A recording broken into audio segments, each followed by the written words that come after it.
Alors merci d'avoir répondu à cette invitation pour un webinaire commun Zixel et Kaspersky, dont le sujet est évidemment la sécurité, une on va dire des lignes de produits phares à la fois de Zixel et de Kaspersky.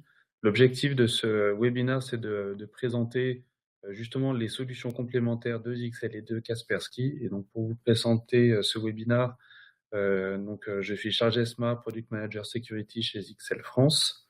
Et à côté de moi, Laurent Dewam de Kaspersky Lab, Territory Manager. Alors, l'agenda de ce webinaire, dans un premier temps, Laurent présentera Kaspersky Lab, donc éditeur de solutions de sécurité. On reviendra également sur Zixel avec le constructeur d'équipements réseau. On parlera de l'actualité du moment, donc le ransomware WannaCry, qui est arrivé ces derniers jours. Et enfin, on parlera de la complémentarité des solutions Kaspersky Lab et Zixel. Je passe donc la main à Laurent qui va présenter Kaspersky Lab. Bonjour à tous, donc je pense que vous connaissez un petit peu la société, donc on va passer vite fait sur ces sujets pour aller dans le vif du sujet un peu plus tard. Donc la société Kaspersky Lab, ça fait déjà 20 ans qu'on existe, qu'on a été créé par Eugène Kaspersky, l'actuel directeur de la société. Aujourd'hui, nous sommes 3700 employés dans le monde, un tiers dédié à la R&D. On a 400 millions d'utilisateurs et on protège environ 270 000 entreprises. À savoir que pour ce qui vous concerne le plus, nous avons des bureaux en France, localisés à Rueil-Malmaison, où nous sommes 75 personnes, toujours avec le respect toujours de un tiers dédié à la recherche et au développement. Voilà ce que je peux vous dire sur la première partie de la société. Géographiquement, comment nous sommes positionnés? Aujourd'hui, on travaille sur un peu plus de 200 pays et zones géographiques. Et nous détenons 36 bureaux régionaux. Pour ce qui est de chez vous, la France, je l'ai dit tout à l'heure, ça se situe à Rueil-Malmaison. Les produits, nous adressons les entreprises avec 3 types de produits. Le premier, dédié PME grand compte, s'appelle Kaspersky Endpoint Security for Business. Ce produit permet de gérer la sécurité dans son intégralité, comprenant ainsi du MDM, une capacité de chiffrement de données, des outils de contrôle périphérique, applicatif, web, des systèmes de patch management, ce qu'on a inclus dans le système management, entre autres, et bien sûr un anti-malware traditionnel, ce que vous appelez couramment l'antivirus. À cela, on peut venir compléter la gamme avec de la protection de serveurs de messagerie ou de passerelles de messagerie, de serveurs de fichiers dédiés par exemple au RDS, sur le TSE Microsoft. On pourra aborder le sujet un peu plus tard, on est dans l'actualité avec WannaCry. Des appareils mobiles, donc qui peuvent être des tablettes, des téléphones portables. Tout simplement un filtrage de passerelle.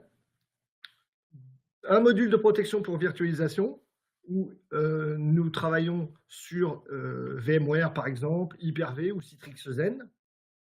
On va aussi faire de la protection d'outils collaboratifs, type serveur SharePoint. On fait de la gestion de système, on en a parlé tout à l'heure, le système management et la gestion des baies de stockage. On parle ici de gros serveurs NAS. Pour ce qui est un peu plus grand compte, nous fournissons aussi des solutions spécifiques pour l'industrie et des solutions de lutte contre les attaques ciblées.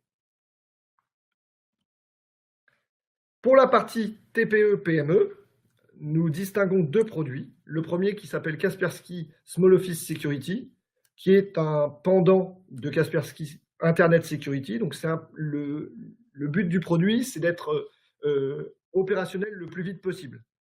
Ici, pas de gestion à distance, etc. Je prends le produit, je l'installe, c'est du plug and play. Et le second produit qui est Kaspersky Endpoint Security en version cloud. Donc, on reprend les modules globalement de Kaspersky Endpoint Security en version select. On va protéger les serveurs, postes de travail, serveurs de fichiers, pardon, postes de travail, et on va faire du MDM. Tout ça avec une gestion centralisée dans le cloud. Alors, je vais présenter également Zixel en quelques mots et quelques slides. Alors, Zixel, c'est une société taïwanaise qui existe depuis 27 ans. une société taïwanaise qui s'est ensuite étendue globalement dans le monde. On est aujourd'hui présent dans 35 pays et donc notamment en France, au nord de Lyon, à Limonest. C'est 1500 collaborateurs au total. Vous trouverez une trentaine de collaborateurs en France qui représentent l'ensemble des métiers, aussi bien le marketing que je représente, mais bien sûr le commerce, le support technique, vraiment tous les métiers, la logistique également. Et aujourd'hui, Zixel permet de connecter 700 000 entreprises à Internet. On considère qu'il y a à peu près 100 millions d'équipements connectés. Au niveau de la répartition mondiale, ce qui est intéressant de voir, c'est que 53% des revenus qui sont réalisés par Zixel sont réalisés en Europe. Et cette répartition nous donne un poids très important dans les choix stratégiques qui sont opérés par Zixel quant à la définition, les roadmaps produits et les intégrations de fonctionnalités dans nos roadmaps. Donc continuez, pour ceux qui le font, continuer à nous faire vos retours. Ce sont vraiment des informations qu'on va transmettre à la R&D à Taïwan en vue d'améliorer nos produits. Alors Zixel, c'est un constructeur d'équipements réseau. Initialement, on va dire spécialiste sur la partie modem et on a étendu nos gammes de produits sur l'intégralité du réseau des entreprises. Alors évidemment, la partie modem qui reste toujours importante chez nous, mais ensuite on arrive sur le réseau avec des passerelles avec des solutions de sécurité de type UTM, donc on va parler un petit peu aujourd'hui, les switches et du Wi-Fi. Sur la partie sécurité, c'est celle qui nous intéresse aujourd'hui. Zixel propose deux gammes pour deux usages différents. La gamme Zywall, ce sont des firewalls VPN, des passerelles d'interconnexion qui sont en coupure avec Internet, avec l'opérateur. Ce sont des passerelles haute disponibilité à différents niveaux, que ce soit du dual image, firmware dual image, ou alors de la haute disponibilité matérielle, du dual one. Donc vraiment tout type de haute disponibilité. Et ce sont des passerelles qui permettent également de faire du contrôle de points d'accès Wi-Fi et du hotspot. La deuxième gamme, la gamme Zywall USG, qu'on a tendance à appeler souvent la gamme USG, qui fait exactement la même chose que la gamme Zywall et qui intègre en plus des services UTM qui permettent de protéger le réseau avec de l'antivirus, de l'anti-spam, du filtrage de contenu, de l'IDP, du contrôle applicatif et de l'inspection SSL. Les services UTM de nos passerelles USG s'appuient sur des leaders du marché. C'est quelque chose qui, justement, un des points qui différencie Zixel de nos concurrents. C'est plutôt que de mettre des ressources en interne pour développer ces briques-là. Zixel a fait le choix de s'appuyer sur des leaders du marché, et notamment avec Kaspersky pour notre brique antivirus. On va intégrer dans nos passerelles un moteur antivirus Kaspersky qui va interroger les bases de signature de Kaspersky pour avoir vraiment une sécurité antivirus optimale. L'offre de passerelle de Zixel va adresser différents types d'entreprises, de 1 à plus de 500 utilisateurs, avec une offre qui va réellement adresser les TPE, on va dire une gamme de produits qu'on ne va pas forcément rencontrer chez nos concurrents, et des produits qui vont permettre d'adresser des très gros sites, y compris des data centers. On va retrouver 3 produits dans notre gamme Zywall, 110, 310 et 1100. Ce sont des produits qui vont présenter exactement les mêmes fonctionnalités, qui vont différer uniquement sur leur performance. Et sur notre gamme USG qui va intégrer donc les services UTM, on va retrouver davantage de produits pour adresser des besoins différents avec des points d'accès Wi-Fi intégrés ou pas, et des produits qui vont intégrer différents types de services UTM et de fonctionnalités de disponibilité qui vont s'enrichir petit à petit jusqu'à donc l'USG 2200 VPN qui est la dernière passerelle que l'on a lancée.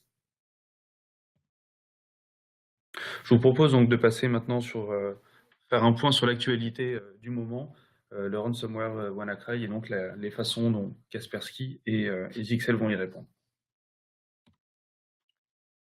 Alors, comme vous l'avez vu, hein, tout le monde en a parlé, la télé, les journaux, l'ensemble des médias ont parlé de ce malware, un petit peu hors norme, disons-le. pas trop de par sa technologie, mais de par la façon dont il a attaqué simultanément un si grand territoire, puisqu'on a acté aujourd'hui que le monde entier est touché. Voilà, donc vous avez comme petit exemple, vous allez avoir le Parisien qui en parle. On a vu par exemple au niveau des gains pour les cyber, pour ceux qui ont prodigué l'attaque, 30 000 € en 48 heures. Alors c'est pas beaucoup, hein. Vous verrez que c'est pas beaucoup vu le nombre d'attaques, mais c'est pas fini. On est qu'au début. Voilà, avec ce qui a défrayé surtout l'actualité chez nous, c'est les usines Renault. Hein, les usines Renault. Donc à ce jour, il y a encore 3 usines qui n'ont pas reprise. Donc une en France, vous l'avez vu, une en Roumanie, et puis une, je ne sais plus où, je sais plus dans quel pays, mais bon, voilà, l'impact n'est pas négligeable. Alors, le malware est hors du commun, pourquoi? Parce que déjà, c'est un malware d'encryption, hein, c'est ce qu'on appelle un ransomware.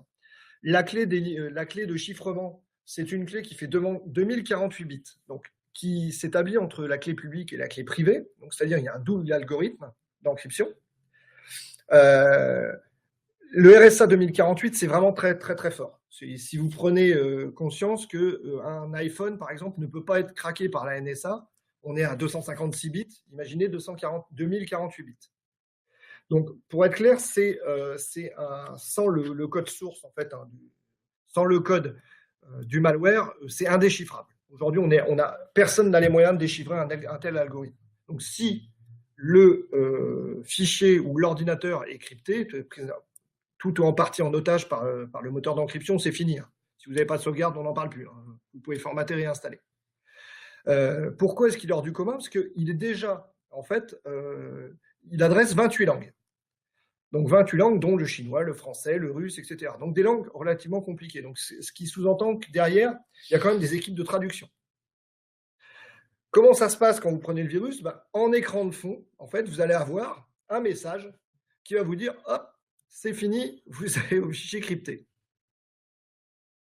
Comment résoudre le problème? A priori, si vous n'avez pas de sauvegarde, en payant, alors là c'est un choix, hein, on verra après, tout à l'heure, et payant comment? En Bitcoin. Donc ce qu'il faut savoir, c'est que ce ransomware établit une zone de stress qui est assez curieuse, c'est que tous les 3 jours environ, en fait, la somme double. Donc au bout de 3 jours, c'est 300, quatrième 400, 500, 600, ça s'arrête à 600 € quand même.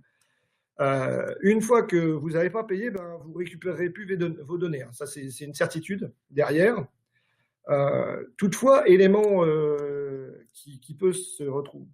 qu'on peut trouver un petit peu rigolo, c'est qu'en fait, il y a un message d'excuse qui existe pour toutes les personnes particulières qui auraient été touchées par le malware, et les cyberpirates, les cyberhackers, en fait, disent dans le message clairement que vous inquiétez pas, dans 6 mois, on va libérer la clé. C'est-à-dire que vous pourrez décrypter vos données dans 6 mois. Vous, les pauvres particuliers touchés.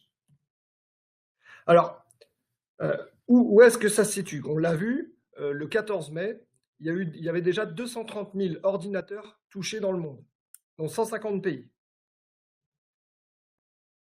Donc, répartis, suivant une certaine cible. Aujourd'hui, le pays le plus touché, c'est la Chine. Le deuxième, ce serait la Russie.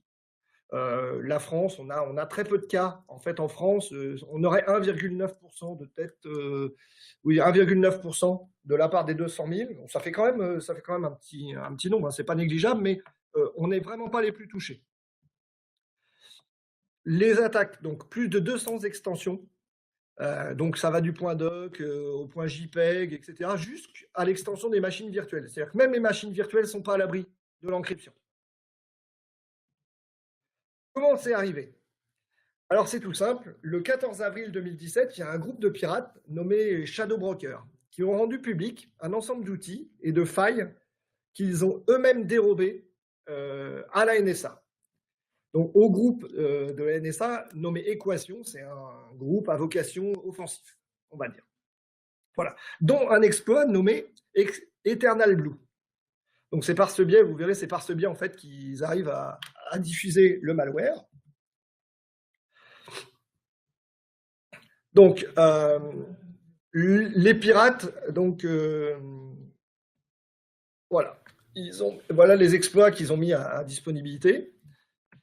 Chose incroyable, c'est que quelques mois avant la divulgation des failles, ils ont tenté de le vendre. Donc vous voyez ici, c'est pas des blagues, hein, c'est un vrai imprimé écran de ce qu'ils ont vendu, ce qu'ils ont tenté de vendre. Alors est-ce qu'ils ont réussi à le vendre ou non? On n'en sait rien. En tout cas, ils ont essayé de le faire. Qu'est-ce que Microsoft propose pour combattre ce malware? Déjà, ils ont mis en place un correctif qui a été délivré le 17 mars. Vous voyez bien, ça fait un mois qu'il est mis à disponibilité. Donc, voilà. Microsoft, furieux de l'utilisation de la NSA de cette faille, en fait, la NSA connaissait particulièrement bien cette faille, et au lieu de le divulguer, l'a utilisé, en fait, à des fins offensives, hein, pour pouvoir pénétrer des machines, tout simplement. Hein. On est sur les gardes étatiques, etc., etc. Hein, on ne va pas refaire le film. Mais ce qui est plus inquiétant, c'est qu'Eternal Blue, en fait, a été développé. C'est une arme. Donc, le second de chez Microsoft a fait une publication avant-hier pour dire que là, c'était plus possible, hein, qu'il fallait vraiment que la NSA arrête de dépenser tout son argent dans l'offensif et aide un petit peu à faire du défensif. Donc, le passage, en fait, le plus important est sa citation. Là, je l'ai mis. C'est comme si l'armée se faisait voler un missile Tomahawk. Et c'est un peu ça, en fait. Quand vous avez vu l'ampleur de l'attaque, en réalité, il n'est pas loin de ça. Voilà. Donc, à savoir que pour tous les utilisateurs de Windows XP et de Windows Server 2003, qui ne sont plus du tout aujourd'hui sujets à des mises à jour de failles de sécurité de la part de Microsoft. Pour Windows XP, c'est déjà depuis 2014, juillet, me semble-t-il. Microsoft met des patchs de mise à jour pour ces deux systèmes. Il est fortement, fortement conseillé de les faire. Donc, c'est pour le mode de propagation. Ce qui est intéressant de savoir pour vous, c'est comment est-ce que ça se passe, le mode de propagation. Alors, mail ou infection directe. Ce qu'on peut vous dire aujourd'hui, c'est qu'il y a des millions de mails qui ont été envoyés. Donc, on parle de quelques 5 millions d'emails chaque heure. Donc, qui répand les logiciels, donc suivant les versions, hein, voilà, crypt, etc., etc. Comme je l'ai dit tout à l'heure, je l'ai souligné, il est probable aujourd'hui qu'ils utilisent un double moyen d'infection, et une infection directe et par mail.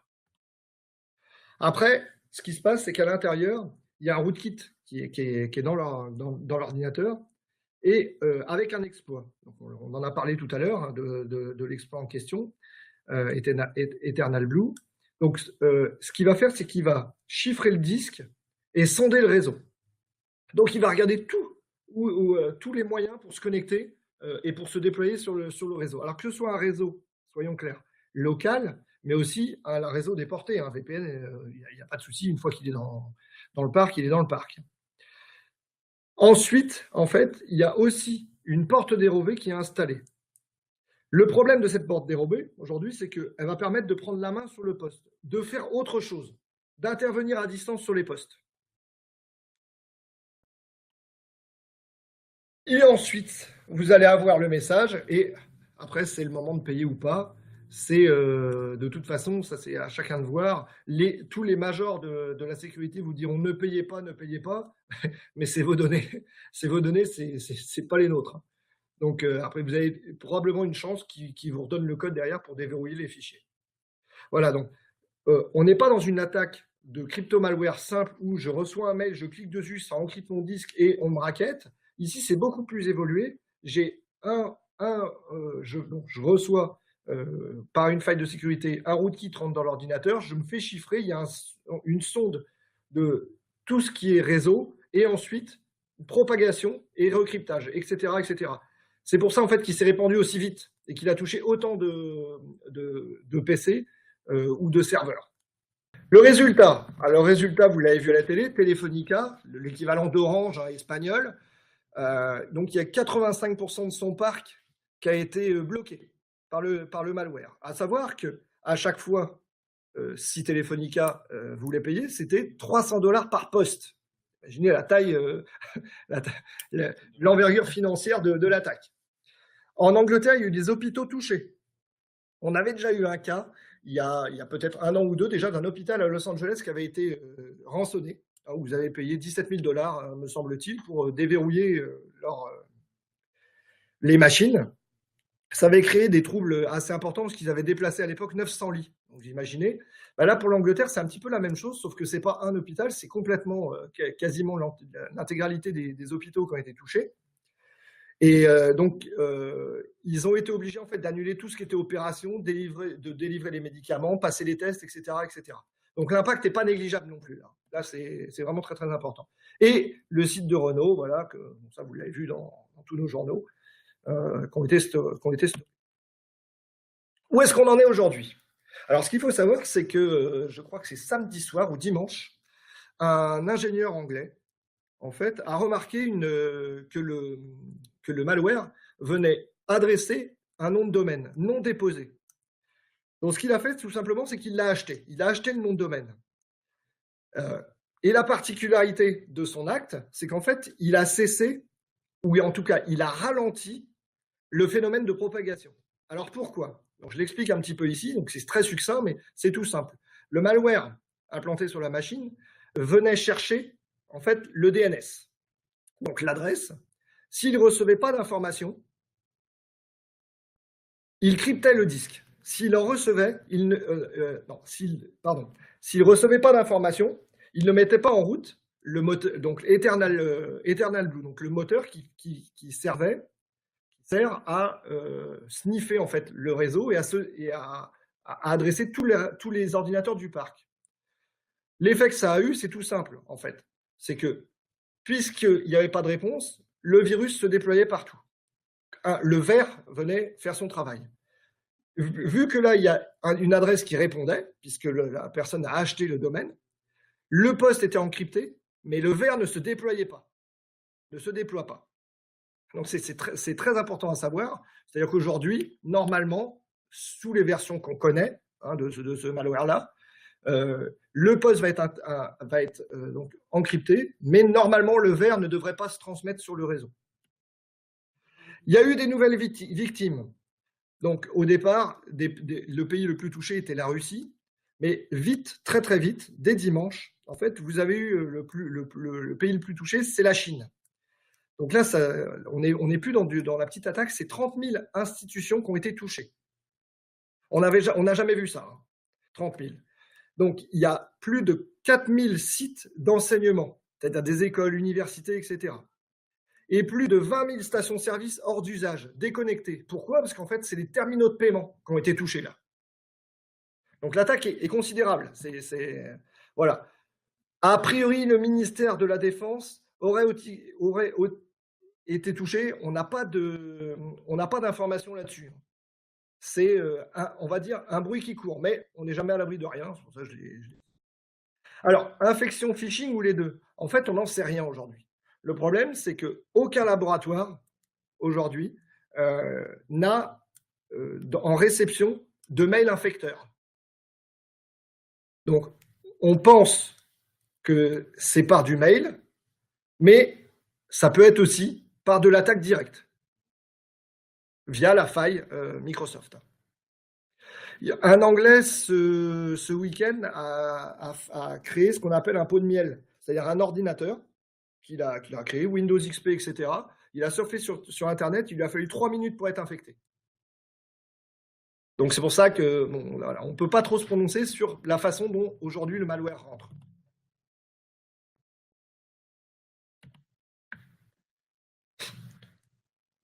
Comment se protéger? Alors, il faut déjà multiplier les couches de protection. La protection informatique aujourd'hui ne se résume plus, est-ce que c'est déjà résumé? C'est pas sûr d'ailleurs, à l'anti-malware tout simple. Donc par ordre, l'idéal étant de mettre une passerelle de messagerie. Tout simplement, pourquoi? Parce que les ransomware arrivent par mail. C'est comme ça. Donc, si vous mettez une passerelle de messagerie, par exemple dans le cloud, tout va être filtré avant. Il n'aura pas de contact avec votre réseau. La deuxième chose à mettre en place, c'est un pare-feu. Donc Zixel en propose. Le Zixel, par exemple, j'ai pris l'USG 100, j'aurais pu prendre n'importe lequel, autre. Pourquoi? Alors déjà, pour faire de l'analyse de flux. Et aussi pour bloquer l'accès des ports SMB. On a vu sur le cas de WannaCry que le port 445 était tout le temps utilisé. Si déjà vous le faites, vous bloquez ça avec le pare-feu, le malware aura beaucoup plus de mal à se déployer. Vous devez bien sûr installer un antivirus efficace. On a dans notre gamme Kaspersky Endpoint Security for Business ou Kaspersky Endpoint Security Cloud. Chose intéressante à savoir, c'est que nos produits contiennent des technologies spécifiques pour lutter contre les ransomware. Vous avez peut-être tous entendu parler du System Watcher qui permet en fait de regarder les applications et de bloquer une application qui n'est pas naturelle sur l'ordinateur, bloquer son système. En 2 mots, l'encrypteur arrive, commence à faire son travail, le System Watcher va bloquer cette technologie.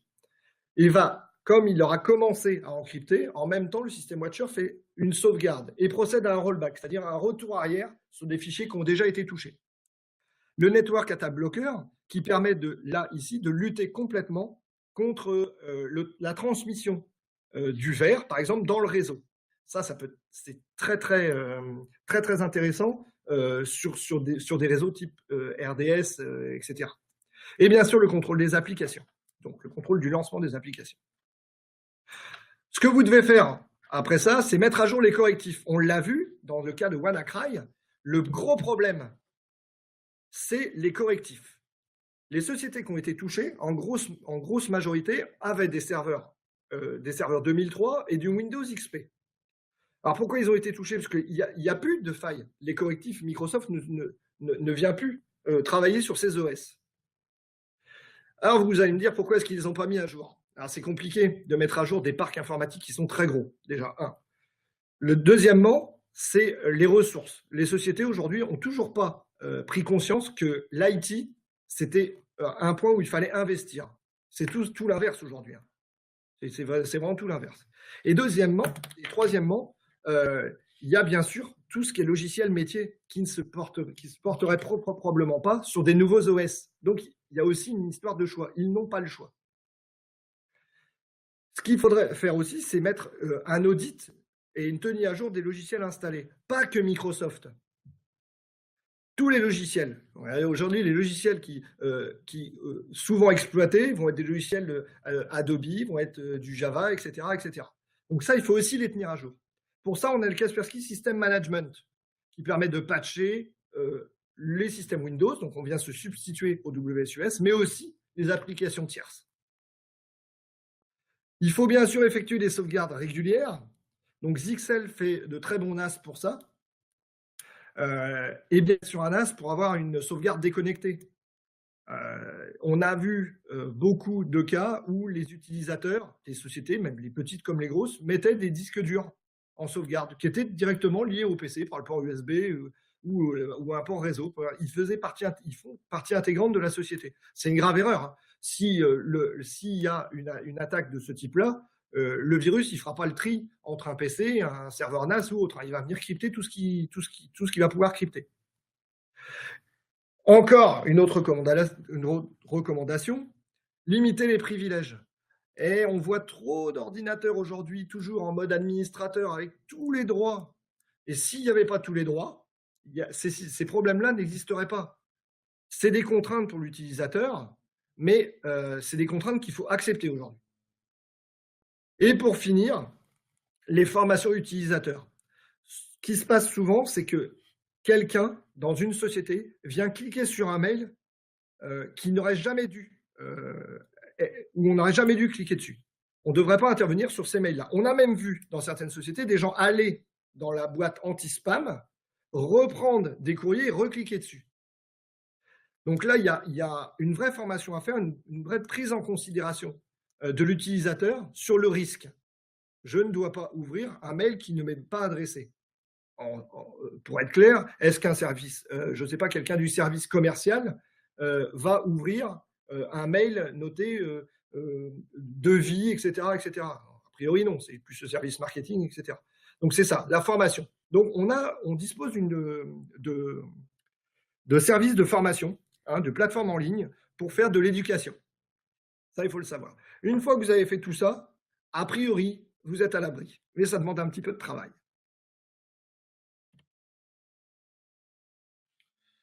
Voilà, un dernier point, justement sur la complémentarité des solutions Kaspersky Lab et ZXL. Donc avec toutes les solutions que Laurent vient de présenter pour améliorer la sécurité des systèmes. Ce qu'il faut bien comprendre, c'est qu'il y a deux grandes zones à protéger dans le réseau et que l'on va protéger de manière différente. Il y a d'un côté le poste de travail que l'on va protéger avec des solutions antivirus pour poste de travail, dont le rôle est d'analyser en permanence les actions qui sont réalisées par les utilisateurs sur leur propre ordinateur et ainsi d'éviter le téléchargement, l'installation de virus ou le téléchargement d'emails de type spam et phishing. La deuxième zone à protéger, c'est le réseau local. Et le réseau local, on va le protéger par l'intermédiaire d'une passerelle firewall dont le rôle est d'analyser et de contrôler tout le flux de données qui va transiter entre le réseau et Internet et de protéger les équipements qui ne disposent pas de solutions antivirus. Et donc, ces passerelles firewall vont intégrer des services UTM, notamment des antivirus, dont le rôle est de stopper, d'identifier et de stopper toutes les attaques virales qui peuvent y passer. Les passerelles antivirus ZXL bénéficient de la technologie Kaspersky SafeStream 2. C'est donc un moteur antivirus qui est, on va dire, qui est directement intégré dans les passerelles ZXL. Ce moteur antivirus va aller se mettre à jour quotidiennement auprès de bases de signatures qui sont synchronisées entre Kaspersky et ZXL. Ces bases de signatures ont justement vocation à identifier on va dire, toutes les attaques virales qui peuvent traîner sur Internet et qui peuvent infecter le réseau. Donc ce service va apporter aux administrateurs réseau le meilleur niveau de sécurité sans compromis sur la performance et sur la qualité. Voilà, un dernier point sur justement, on va dire la réponse de ZXL sur les ransomware. Évidemment, le message, c'est qu'il vaut mieux prévenir que guérir. Et donc, on va prévenir à 4 niveaux, d'un point de vue service UTM, au niveau de l'anti-spam, de l'antivirus, du filtrage de contenu et de l'IDP, donc détection et prévention d'intrusion. On sait que les attaques ransomware ont explosé en 2016. Elles sont bien parties pour encore continuer à croître en 2017. Et donc, il va falloir apporter des réponses de sécurité à l'ensemble de nos clients contre ces ransomware. La mise à jour quotidienne des bases de signatures antivirus Kaspersky va garantir un taux d'identification maximal. Le service anti-spam de nos passerelles va permettre de rejeter les emails d'expéditeurs qui ont été identifiés comme spammers. L'antivirus va à nouveau permettre d'identifier et de rejeter les spams qui sont lus mais sur un service de type webmail. Et l'IDP va en permanence analyser les signatures applicatives de ce qui se passe sur le réseau de manière à mettre de côté et à tuer tous les flux applicatifs qui n'ont rien à faire sur le réseau. Voilà, donc c'est la fin de cette présentation. Merci de l'avoir suivi. Et donc, évidemment, vous pouvez revenir à tout moment vers Laurent ou vers moi-même pour nous poser des questions sur les solutions de sécurité Kaspersky ou ZXL.